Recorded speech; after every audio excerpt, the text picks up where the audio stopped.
Selamat pagi anak kami kelas 8C, apa kabar?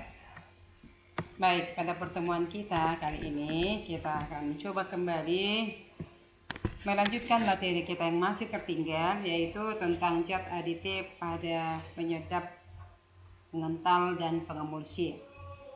Baik, sebagai tujuan pembelajaran kita, yaitu siswa diharapkan dapat menyebutkan jenis-jenis zat aditif yang digunakan baik pada makanan ataupun minuman, baik yang sintesis maupun yang alami. Baik, kita akan berdoa dalam nama Bapa dan Putra dan Roh Kudus. Amin. Syukur Tuhan atas rahmat yang sudah kami terima daripadamu, teristimewa pada hari ini. Kami yakin dan percaya ya Tuhan, Engkau hadir di dalam diri setiap anak didik kami dimanapun mereka berada. Bantu mereka ya Tuhan, supaya dapat mengikuti kegiatan pembelajaran ini dengan baik sesuai dengan kehendak-Mu. Inilah doa yang kami sampaikan kepadamu ya Tuhan, dengan perantaraan Kristus Tuhan kami. Amin. Bapa dan Putra dan Roh Kudus. Amin. Selamat pagi anak kami kelas 8C. Halo anak kami, tetap semangat ya. Kita mau mencoba mengamati gambar kita ini ya. Ini gambar apa nak? Ini adalah gambar jintan. Ini bawang merah. Terus ini bawang putih. Lanjut, ini apa ini? Tomat. Nah, ini bawang pre. Ini apa nak? Cengkeh. Kemudian ini anggur. Lalu merica. Ya, merica, ketumbar. Kemudian buah pala, kemudian cabai.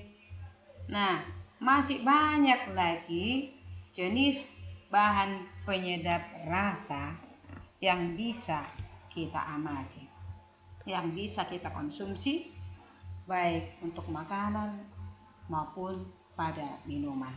Ya. Nah, kemudian selain bahan penyedap juga, dari antara yang kita sebutkan tadi ada pemberi aroma. Oke anak kami sekalian, kalau yang kita sebutkan itu termasuklah penyedap dan pemberi aroma, maka kita akan coba lihat lagi gambar penyedap dan pemberi aroma yang sintesis seperti apa itu. Nah, oke. Lihat di sini. Ada gambar apa ini, Nak? Masako Bu, ya memang benar itu masako. Selain masako apa lagi? Ada sasa, terus apa lagi? Ajinomoto. Kemudian apa lagi nak? Ayo, apa lagi? Lupa entah apa namanya ya. Yang jelas masih banyak lagi jenis penyedap rasa yang dalam bentuk tepung. Nah, selain dalam bentuk tepung ada juga yang berupa cair. Itulah yang dikatakan dengan kaldu yang berasal dari apa? Yang berasal dari daging, ya. Namun tujuan penyedap ini semua adalah untuk menambah cita rasa makanan pada kita. Oke kawan. Nah, kemudian supaya kita tahu juga bahwasanya penyedap rasa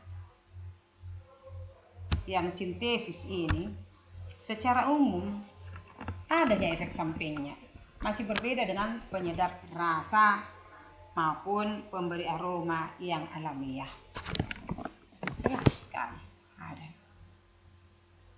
Oke, sekali lagi kita ulang, penyedap makanan adalah bahan tambahan makanan yang digunakan untuk meningkatkan cita rasa makanan. Penyedap yang umum digunakan adalah pepsin yang mengandung senyawa MSG. Apa itu MSG nakku? MSG itu adalah singkatan dari monosodium glutamat. Ya. Nah, dengan mengkonsumsi MSG yang berlebihan, maka kita bisa mendapatkan efek samping, ya, efek samping berupa gejala sindrom restoran Cina. Seperti apa itu? kepala bisa pusing, mulut terasa kering, lelah, mual, atau bisa juga jadi sesak napas. Maka semua yang kita konsumsi adanya dosisnya. Jadi menurut Badan Kesehatan Dunia WHO sudah menetapkan berapa ukuran dosis yang sebenarnya. Itu dikali dengan berat badan atau per kilogram berat badan. Contohnya adalah berat badan kamu atau berat badan kita hanya 40 kg. Berarti ukuran daripada dosis penyedap yang bisa kita konsumsi ataupun pemberi aroma yang kita konsumsi itu setara dengan 40 dikali 180 sama dengan berapa itu nak? 480 mg yang setara dengan 0,48 gram. Jadi dalam hal ini kita lihat dari satuan miligram dikonversi ke satuan gram, maka hasilnya hanya kurang lebih setengah gram ini kan, 0,48, nggak sampai setengah gram pun dia. Oke kawan, baik, sekarang kita beralih ke pemberi aroma. Pemberi aroma itu merupakan penambahan zat pemberi aroma yang mana dapat mengakibatkan makanan dan minuman memiliki daya tarik tersendiri untuk dinikmati. Zat pemberi aroma dapat berasal dari bahan segar ataupun ekstrak dari bahan alami, seperti misalnya pemberi aroma yang sintesis ya. Seperti misalnya apa itu? Kenal apel? Iya. Kenal pisang Ambon? Pasti. Kenal nanas? So pasti juga. Vanili apalagi? Apalagi buah anggur. Nah, nanti tugas kamu ya. Setelah selesai kegiatan ini, coba kamu lihat istilah-istilah kimia untuk senyawa sintesis, misalnya aroma apel apa dia disebut, aroma pisang Ambon apa dia disebut, aroma nanas, aroma vanili, aroma buah anggur, adanya istilah kimianya itu. Maka jangan sampai kamu lupakan ya. Oke, baik, kita beralih ke bagian kedua, yaitu pengental. Pengental itu seperti apa itu? Pengental itu adalah bahan tambahan yang digunakan untuk menstabilkan, memekatkan atau mengentalkan makanan yang dicampurkan dengan air sehingga membentuk kekentalan tertentu. Contohnya adalah pati, gelatin, agar-agar, gum, dan alginat. Anak kami sekalian, kalau kamu pernah makan capcay, pasti kamu tahu bahwa kuah capcay itu kan agak kental. Benar apa tidak? Kenapa itu bisa kental? Karena memang pada kuah capcay itu diberikan pati ataupun santan yang asli. Nah, selain pada capcay juga pada permen karet. Kenapa permen karet itu bisa kental?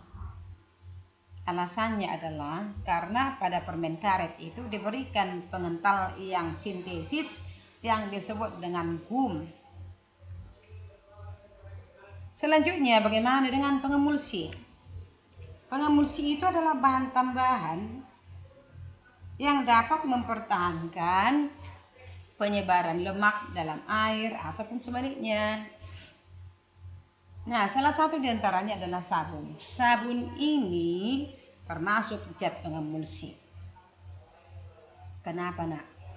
Lihat, kalau minyak bercampur dengan air lengket pada piring, maka kita harus membutuhkan zat pengemulsi dalam hal pembersihan barang-barang yang dipakai tadi. Barang apa itu? Peralatan dapur, bukan? Nah, dalam hal ini zat pengemulsi dibutuhkan. Berarti dia bukan hanya menyebarkan lemak, tetapi dia juga akan menghancurkan lemak. Ya, kan dari minyak itu ada kekentalan yang melampaui batas, yang tidak mampu dibersihkan hanya dengan air saja, sehingga kita harus membutuhkan pengemulsi tadi, yaitu sabun ya. Jadi sekali lagi, pengemulsi itu adalah bahan tambahan yang dapat mempertahankan, ya, ini perlu ini kita ketahui bersama. Dapat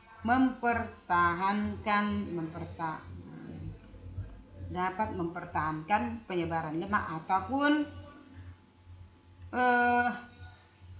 pengikisan lemak dari barang-barang perabot yang digunakan. Jadi pada makanan contoh pengemulsi seperti apa itu? Nah, lecitin itu terkandung di dalam kuning telur ataupun di dalam kedelai. Tahu kedelai? Kedelai itu adalah kacang, ya. Nah, jadi zat lecitin sebagai pengemulsi di situ ada. Maka dia dapat mempertahankan penyebaran lemak dalam air ataupun sekaligus dapat juga penghilang lemak ataupun minyak dari air atau dari barang perabot rumah tangga. Oke anakku, dengan pembelajaran hari ini Ibu berharap Anda paham dengan apa yang Ibu jelaskan. Oke, cukup sekian dulu. Tugas kamu nanti akan Ibu kirimkan melalui WA. Kita berdoa, Bapa, Putra, dan Roh Kudus. Amin. Kemuliaan pada Bapa dan Putra dan Roh Kudus, seperti pada permulaan, sekarang, selalu, dan sepanjang segala abad. Amin. Bapa dan Putra dan Roh Kudus. Amin. Selamat pagi, tetap sehat ya, tetap semangat.